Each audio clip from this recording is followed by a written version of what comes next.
From the very first day you enter in your college, even in your school, you are dependent on your parents. Your parents are proud कि भाई मेरी बच्ची से ये expect है and she got this thing and she is now working, she is responsible, she is earning, she can do their things their own. पैसा है secondary. सच में ये जो फीलिंग होती है जहाँ पे तुम्हारे पेरेंट्स तुम पे प्राउड फील करते हैं, तुम्हारा एक न्यू वर्जन देखते हैं, वो बहुत स्पेशल होता है. Consistence is the key. मतलब डजेंट मैटर तुम कितना स्लो सीखते हो, कितना फास्ट सीखते हो, अगर तुम कंसिस्टेंट हो, रेगुलर टेस्ट दे रहे हो, रेगुलर प्रैक्टिस कर रहे हो, तुम्हारा हो जाएगा. I had never use computer before my college वाला चीज़.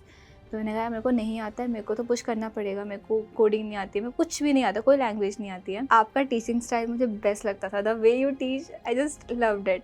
मतलब मैं किसी और चैनल पे जाने की ज़रूरत ही नहीं पड़ी थी. तुम्हारे पास concept is very very important. अगर तुम्हारा कॉन्सेप्ट क्लियर नहीं है, तुम रट कर डीएसए को सॉल्व नहीं कर सकते. जो स्ट्रॉन्ग फंडामेंटल होना चाहिए, that I get from alpha batch. Hi everyone, we recently launched the new batch of Sigma for summer 2026 which is Sigma 12 जिसके अंदर हम अपनी complete placement preparation के लिए development, DSA and quant aptitude तीनों को ही डिटेल में कवर करने वाले हैं. So for all the interested students there's a special student discount जो रहेगा 24th मई शाम के 9 बजे तक. The link for enrolling in the batch is in the description box. And इस बार Sigma 12 के अंदर we have done some major upgrades including the one for core subject study material जिसके बाद हम और ज़्यादा prepared feel करेंगे for our upcoming placement and internship interviews. तो सारे details we have already covered in the launch video. हमारी जो क्लासेस हैं they are going to start from 2 June 2026. See you in classes. Hi everyone, and today we're going to interview Deepika. Deepika is our Alpha Batch student who recently got selected in Blinkit, which is Eternal, for a 6-month internship and an FTE offer with 50 plus LPA. तो आज हम Deepika की complete journey के अंदर deep dive कर रहे होंगे and we'll also get to know the entire hiring process for Eternal, which is Blinkit. Okay, so Deepika, you are placed in Eternal. सबसे पहले तो let's start with the interview process of Eternal. How many rounds were there and what was asked in each round? उसमें उन्होंने 2 technical interview and 1 HR interview था after ओए. पहले एक ओए सिलेक्शन था. ओए में उन्होंने डीएसए क्वेश्चन 3 डीएसए क्वेश्चंस पूछे थे और एमसीक्यूज क्वेश्चंस पूछे थे which is completely based on CS fundamentals and the quality of questions was really good OA में. And then after OA 15 to 20 students they got selected for the interview. And उसमें first round was again DSA. दोनों technical interview is not like कि first में DSA है, दूसरे में CS fundamental. दोनों जो टेक्निकल इंटरव्यूज़ थे वो DSA plus CS fundamental mix थे. एक लेवल अपग्रेडेशन वाला चीज़ हुआ था. तो मेरा फर्स्ट इंटरव्यू में उन्होंने मेरे से पहले एक डीएसए क्वेश्चन पूछा which is let's say you have a D number of documents and her documents में let's say there are some words like apple, mango, grapes, orange, and frequency could be anything. Let's say first document it could be 2 apples, 1 orange and 0 grapes, let's say. So you have to figure out कि how what are the ascending order में arrange करना document में in terms of their frequency कि total number of words maximum किस में है, फिर उससे कम उससे कम उससे कम. and also in terms of unique कि हो सकता है इसमें 10 एप्पल हो लेकिन जो उसका यूनिक है दैट इज़ ओनली एप्पल. तो based on unique and the frequency के बेस में तुम्हें अरेंज करना है. उन्होंने ये वाला चीज़ मेरे को क्वेश्चन दिया, फिर उसमें तो वैराइटीज़ थोड़ी बहुत ऐड करी थी और फिर उन्हें इम्प्लीमेंट करने के लिए बोला था. इम्प्लीमेंटेशन के लिए उन्होंने कुछ एडिटर नहीं दिया था बिकॉज सारा ऑफलाइन हुआ था. ये सब चीज़ उन्होंने चेक किया था. उसके मतलब एक ही डीएसए क्वेश्चन था, कुछ सीएस फंडामेंटल से क्वेश्चन आए थे. फिर based on my resume they selected 1 project which is hospital management system. So they taught मतलब आस्क मी अबाउट दिस कि आपने कैसे बनाया, क्या किया. तो थोड़ा टाइम हो गया था तो I didn't remember everything on that time. So I said कि आई कैन मतलब redesign them if I have to start it again from basic. So उन्होंने कहा ओके गुड टू गो. तो उन्होंने फिर मैंने बताया कि उन्होंने बोला कि let's say there is a an number of doctors, you have to schedule patients. Booking करवाएं तो आप कैसे उसे बुक करवा रहे होंगे, कैसे आप देखोगे कि ये वाला स्लॉट है वो बुक हो चुका है, फिर कोई दूसरा पेशेंट उस डेट पे उस टाइम पे वो स्लॉट ना करे. तो I have to design this LLD थोड़ा सा कि वो किस तरीके से अप्रोच कर रहे हैं. And I feel like because eternal basically Zomato and Blinkit, तो वो प्रोडक्ट बेस्ड कंपनी है, वहाँ पे बहुत ऐसे रियल टाइम प्रॉब्लम्स आती है, उन्हें सॉल्व करना होता है. तो दे वांटेड टू थिंक कि जो हमने थ्योरी पढ़ा है क्या हम उसे अप्लाई कर पा रहे हैं, नहीं कर पा रहे हैं. So I really like that thing. Instead of just asking what is normalization, what is database and whatever, they wanted to know कि how I am applying this knowledge to the real world problem. I think that was a summary of my first technical interview. The first round चला गया क्योंकि I didn't have an expectation. I just give what I actually know. फिर first round के बाद I got selected for the second round. फिर second round में 2 DSA questions पूछे थे. दैट वाज डीएसए हैवी थोड़ा सा. तो उसमें मेरे को एक स्टैंडर्ड क्वेश्चन था दैट इज़ मर्ज के सॉर्टेड एरे. तो इनिशियली मैं थोड़ा-सा स्टक हो गई थी हुँ। कि ये कैसे होना चाहिए, क्योंकि वैसे होना सॉल्व था। तो मैं थोड़ा-सा मिनट में 2 सॉर्टेड एरे याद आ रहा है। तो उस टाइम पे मेरा प्लस पॉइंट यही था जो मेरा नेगेटिव पॉइंट था। व्हाट हैपेंड वाज़ कि जो 2 के सॉर्टेड एरे होता है वो सिंपल होता है। हुँ। वो हम कर सकते हैं उसे, मतलब सॉर्टेड एरे उसे मर्ज करना है और सिंगल सॉर्टेड बनाना है। लेकिन मैं भूल गई कि के सॉर्टेड कैसे कर सकते हैं। तो उस टाइम पे इंटरव्यू को पता है कि मैं भूल चुकी हूँ और मुझे भी पता है मैं भूल चुकी हूँ, और आई हैव टू रीथिंक कि अगर मेरे को एक न्यू क्वेश्चन आया है जस्ट बेस्ड ऑन माय 2 वाला नॉलेज, मैं के वाले नॉलेज से कैसे पहुँच पा रही हूँ। हुँ। तो दैट टाइम पूरा सूडो कोड लिखवाया कि कैसे रीथिंक करें, थोड़ा बहुत उन्होंने हिंट देते हैं हल्का-फुल्का। फिर I reached to this Q, फिर उन्होंने मुझसे कॉम्प्लेक्सिटी पूछी, स्पेस कॉम्प्लेक्सिटी पूछी, वेरिएशंस लगाए। वो पूरा पेपर में था एंड पूरा सूडो कोड वगैरह लिखवाया। उसके बाद उन्होंने कहा अच्छा गुड टू गो, कि तुम वो थॉट प्रोसेस उन्होंने चेक कर लिया। फिर अब वो देखते हैं कि जो सीएस फंडामेंटल्स है उसकी एप्लीकेशंस अगेन आ जाती है एंड दैट वाज ऑल। उसके बाद हमारा एक बेसिक डिस्कशन हुआ था अबाउट ब्लिंकिट और वो क्या रोल कर रहे हैं, हुँ। क्या एक्सपेक्ट करते हैं, क्या कल्चर है। That's what all about that. And next मेरा एचआर राउंड था। एचआर राउंड ऐसे स्पेसिफिक नहीं था, बट इट जस्ट कि सिर्फ मेरा ही एचआर राउंड हुआ था उस टाइम पे। ओके। तो So were you the only one getting selected? Okay, good. Yes, so HR का फर्स्ट स्टेटमेंट मेरे लिए ये था कि अगर तुम कुछ रट कर आए हो तो हुँ। मत बताना। ओके। और वो मेरा ऐसा था कि बहुत टाइम बाद में एक एचआर इंटरव्यू दे रही हूँ, तो उसमें मैंने कहा नहीं, आई एम नॉट प्रिपेयर्ड। तो it's more about casual, hmm. More about wanted to know you, who are you, who your real self is. उसमें मुझे एक क्वेश्चन पूछा गया था कि अगर तुम फर्स्ट ईयर से लेट्स से रीस्टार्ट करते हो तो तुम क्या क्या चेंजेस करोगे। आई टुक अ सेकेंड एंड थॉट कि क्या गलतियाँ करी है। हुँ। देन आंसर आया नहीं, मैंने कुछ नहीं किया। I think I have done my best whatever I could do that in situation. So directly said कि no there is nothing area of much improvement जो मैं कंप्लीटली चेंज करूँ या बहुत ज़्यादा एरिया ऑफ इंप्रूवमेंट डालूँ। हुँ। I think I did my best based on the scenario और the what life throws on me. So afterwards she tell me this कि I really like this answer because so many students just for the sake of reply वो कुछ भी बनाते हैं, कुछ भी बताते हैं, सिनेरियोज क्रिएट करते हैं, बट आई रियली लाइक कि तुमने वो बोला जो एक्चुअल ट्रू था। बट हैप्पी अबाउट कि yes, I believed on myself, I put my raw self and I did what I actually wanted to do.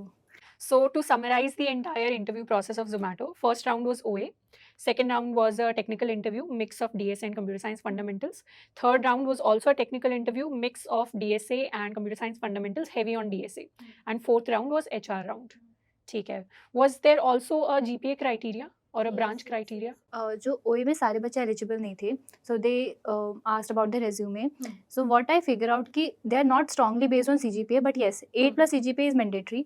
After the CGPA they selected, I think in my terms, based on the experiences they had, Okay. Because my friend had a अच्छा, 9। there was a criteria of 8+ GPA. Yes, yes. सिर्फ 8+ वाले ही apply Yes, कर सकते. yes. Okay. 8+ वाले apply हुए थे, उसमें भी अपने रेज्यूमे में उन्होंने खुद एक लिस्ट भेजी थी, the shortlisted student for the online assessment.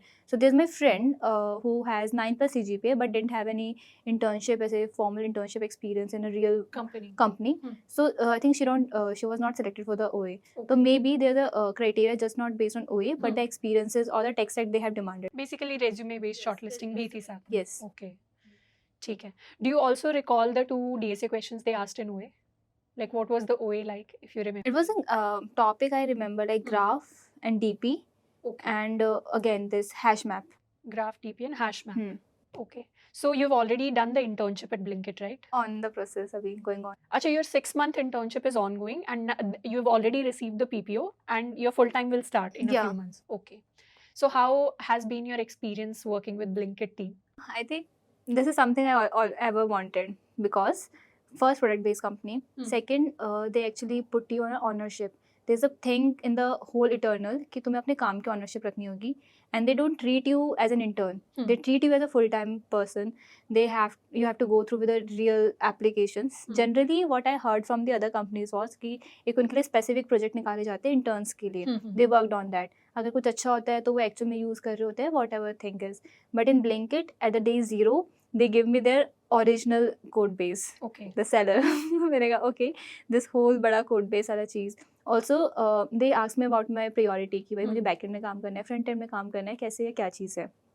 So they don't want you कि तुम फोर्सफुली कुछ काम करो। They consider your choices, they actually put you in real world problems.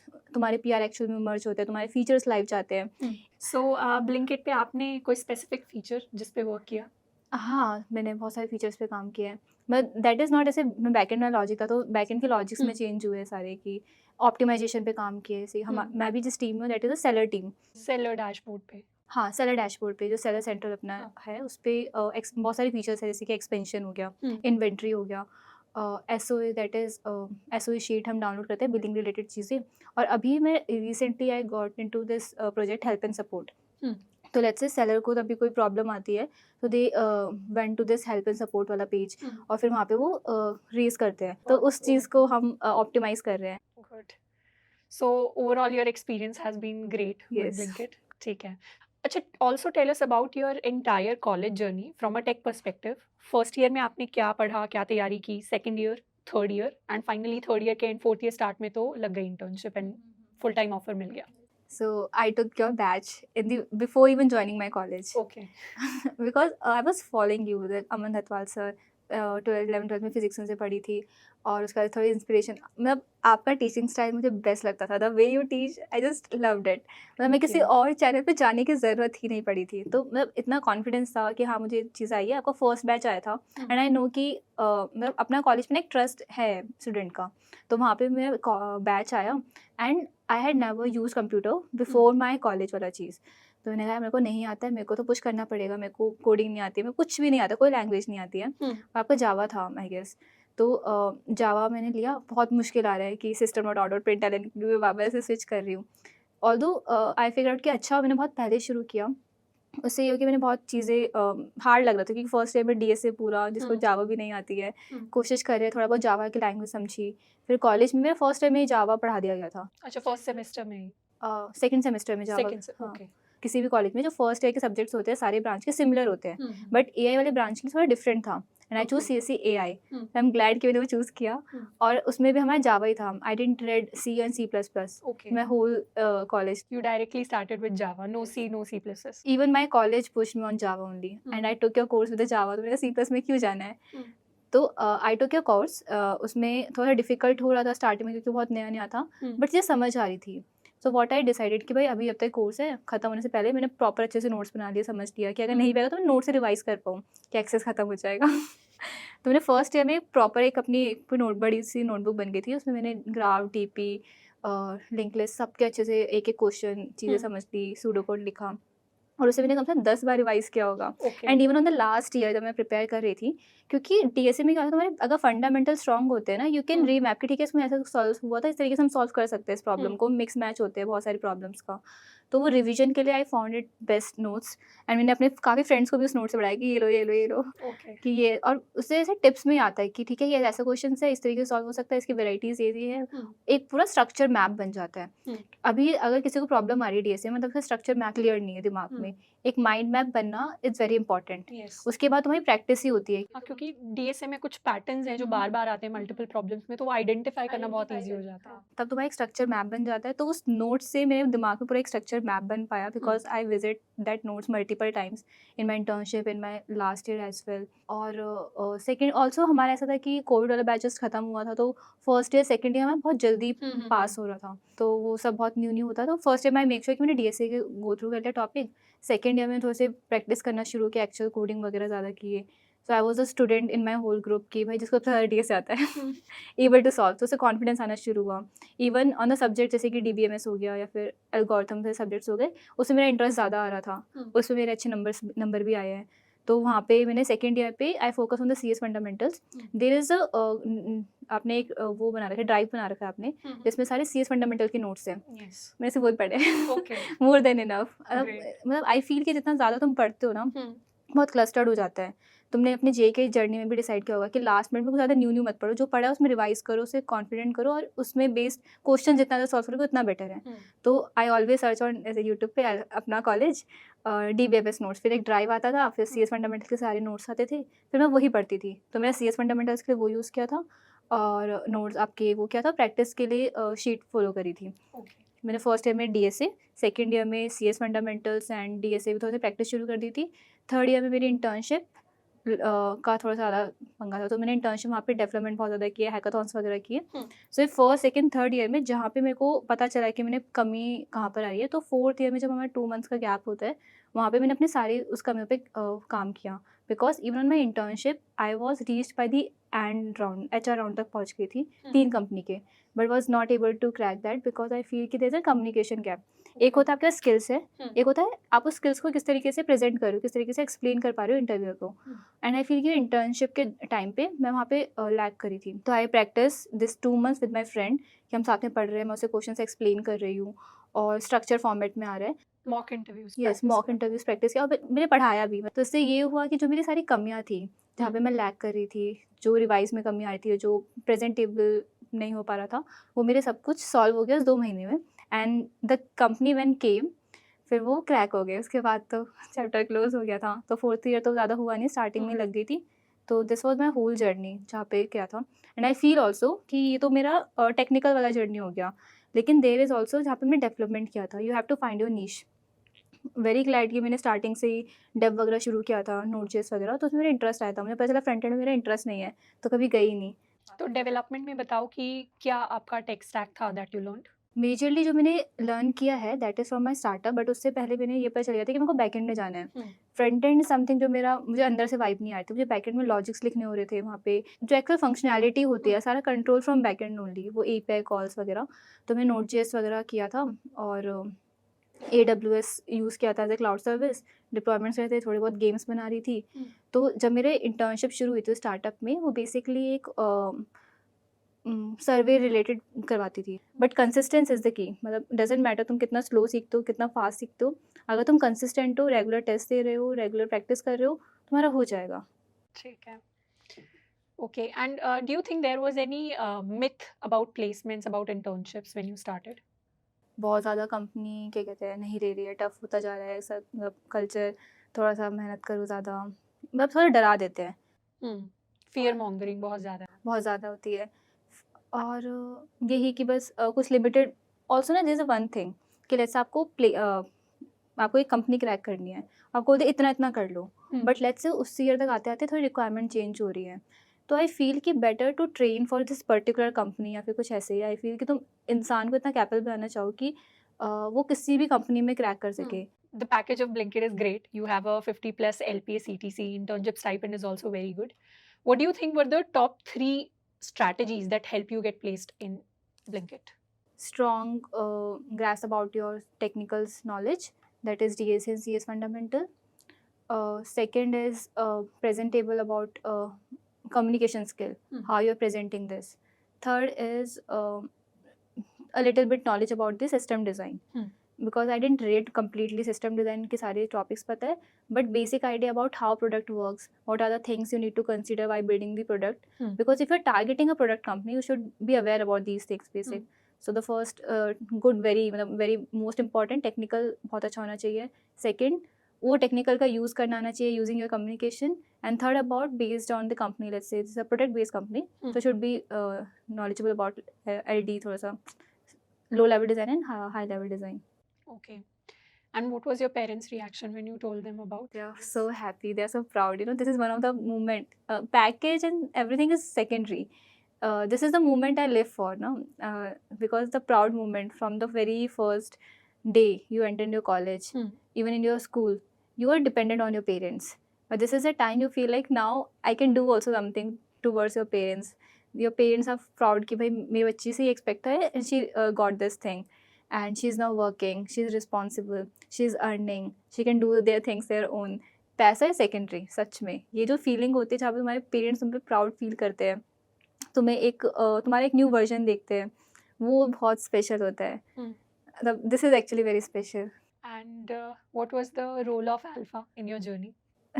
Multiple times I told like if that notes was not there, I would not have get these things, because जब तक तुम्हारे दिमाग में structure mind नहीं है, जब तक तुम्हारे पास concept is very very important. अगर तुम्हारा कॉन्सेप्ट क्लियर नहीं है, तुम रट कर DSA को सॉल्व नहीं कर सकते. तुम ये नहीं कर सकते कि लिंक्डइन के 200 क्वेश्चंस कर लिए, अब तो मैं लिंक लिस्ट स्ट्रॉन्ग हो गया.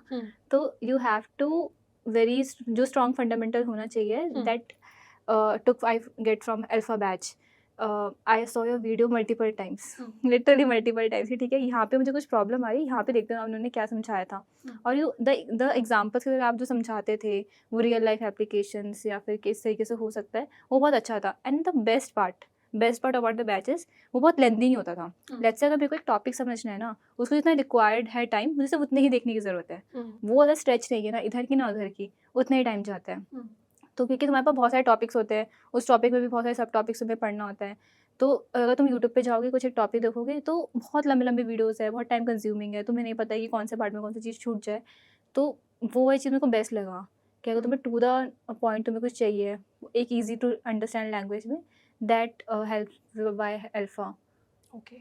ठीक है. Also, do you want to tell us something about your school journey or your JEE journey? School journey is really, special also for me because again it happens in 10th तक मैं government school से पढ़ी थी and me and my friend Payal wanted to study together. कि पहले हम थोड़े अलग अलग स्कूल में थे, 10th हम चेंज करके साइंस में एक साथ पढ़ना चाह रहे थे. तो हमने प्रतिभा का एग्ज़ाम दिया था उस टाइम पे and I got selected and she wasn't. मैं खुश हूँ एकदम से. फिर मैं उसके पास गई कि what is your result now. Like I didn't selected. थोड़ा सा सैड हुआ, मेरा मन नहीं किया था लेने का. बट इवेंचुअली कि भाई यार good for both, better to go. फिर I went in sector 19 Dwarka. I got the culture वहाँ का. मतलब एक होता है ना कल्चर, जब सारे बच्चे पढ़ने वाले होते हैं, सबका एक ड्रीम होता है. तो वहाँ से एक जेई का ड्रीम भी मेरे को आया. फिर वहाँ पे अपना कॉलेज में अमन हथवाल सर से वीडियो देखा, फिजिक्स के इतना अच्छा कॉन्सेप्ट समझाते थे. और फिर इवेंचुअली फिर अपना कॉलेज आया था. एंड मतलब कोई ऐसे प्रमोशन नहीं है but literally fall for this the style that you teach. That is the only reason जहाँ पे मुझे कहीं और जाने का थॉट भी नहीं आता था. I only follow this. College में आ गई. कॉलेज में आई डेंट हैव टू गो इधर उधर कहीं पे भी. I just follow this one thing कि नोट्स आना है, ठीक है, वो CS फंडामेंटल के नोट्स है और इसके लिए कोर्स है जो नोट्स मैंने बना लिया उसको फॉलो करना है. बट ये था कि फाइनेंशियल प्रॉब्लम थी. तो आगे जो आपने न्यू कोर्सेज थे उसमें बहुत अच्छा कोर्सेज थे जिसमें आपने वेब भी पढ़ा रहे थे, C++ भी आया था और ML भी आ रहा था. लेकिन अगेन फाइनेंशियल प्रॉब्लम, तो उसमें फिर ज़्यादा नहीं ले पाई. बट ये था कि वो फर्स्ट कोर्स था, वो इनफ था. फिर जो ऑनलाइन रिसोर्सेज जो आपने ऑलरेडी यूट्यूब पे प्रोवाइड कर रखे हैं, आई वॉज फॉलो दैट. तो कॉलेज से मेरे को इंस्पिरेशन आई जेई की. जेई मैंने प्रिपरेशन किया, फिर मैं कॉलेज में आ गई. ठीक है दीपिका, बहुत अच्छा लगा आपसे बात करके. और कुछ तो नहीं है जो आप ऐड करना चाहते हो? ऐसे मतलब there is a one thing. मैंने फर्स्ट ईयर में बैच लिया था and XYZ reasons I was not able to compete with this internship वाला चीज़, क्योंकि कम्युनिकेशन स्किल्स भी होता है. और आपका जो फर्स्ट बैच है वो completely focus on DSA, although अब आ गया सारा से फुल ऑन रेडी वाला चीज़, लेकिन उस टाइम पे वही था. तो मेरा लास्ट ईयर तक जाके प्रिपरेशन हुआ. मैंने सोचा था जब प्रिपरेशन होगी वो फॉर्म रिलीज़ होगा. I just wanted to meet you and wanted to thank you for everything that you did to us and your content is actually helping. अभी भी कुछ होता है तो उसकी बहुत सारी, जैसे में कुछ टॉपिक है और बहुत सारी उस टॉपिक पे वीडियोस हैं, अगर उसमें आपका आता है गो फॉर इट. ऐसा थॉट जाता है. तो really thank you for doing all this things. You have left your job to actually come giving your 100% time in this area. This is incredible because this is really hard decision. तब मैं इस position में आ रही हूँ तब पता चल रहा है कि जॉब छोड़ के ये सब चीज़ें करना is actually सोसाइटी के लिए कुछ कर रहे हो. Really thank you so much. Thank you so much. And आप जैसे स्टूडेंट से मिलके मुझे बहुत अच्छा लगता है because when I meet students offline in person, I actually see the impact that we are creating. So it's a really incredible feeling for me too. Thank you. And congratulations. I am 100% sure आपके parents बहुत ज़्यादा proud हैं आपके ऊपर and बहुत अच्छा आपने opportunity है उसको क्रैक किया है and this is really great. ठीक है, तो आई होप कि दीपिका की जर्नी से हमने भी बहुत सारी चीज़ें सीखी होंगी. एंड सबसे इम्पॉर्टेंट चीज़ है जो उन्होंने शेयर किया, चीज़ों को स्ट्रक्चर करके चलें. DSA पर फोकस करना है, अपने टेक्निकल स्किल्स पे हमें फोकस करना है, पर उसके साथ में इट्स ऑल्सो इम्पॉर्टेंट कि हम कम्युनिकेशन स्किल्स को भी साथ में लेके चलें, GPA को भी मेंटेन करके चलें, डेवलपमेंट के ऊपर भी ठीक ध्यान दें, अपने प्रोजेक्ट्स के ऊपर ध्यान दें. तो getting a good placement, getting a good internship is all about कि हम किस तरीके से होलसम तरीके से अपनी जो प्रोफाइल है उसको बना सकते हैं. इट्स नॉट जस्ट कि हमें एक एरिया के अंदर पूरा बहुत ज़्यादा फोकस करना है. ओवरऑल अपने जो मल्टीपल स्किल्स हैं हमें उनके ऊपर ध्यान देना है. And rather than targeting a single company, हमें इस तरीके से तैयारी करनी है कि हम खुद अपस्किल्ड हो, that we can apply to multiple types of companies. तो आज के लिए इतना ही. मिलते हैं नेक्स्ट इंटरव्यू में. Till then keep learning and keep exploring. I'm in line with the stars, I'm in sync with the earth. 10 toes deep, flower child from the turf. I never switch sides, like even when I die, I'ma ride for the squad, let her ties in the hurt.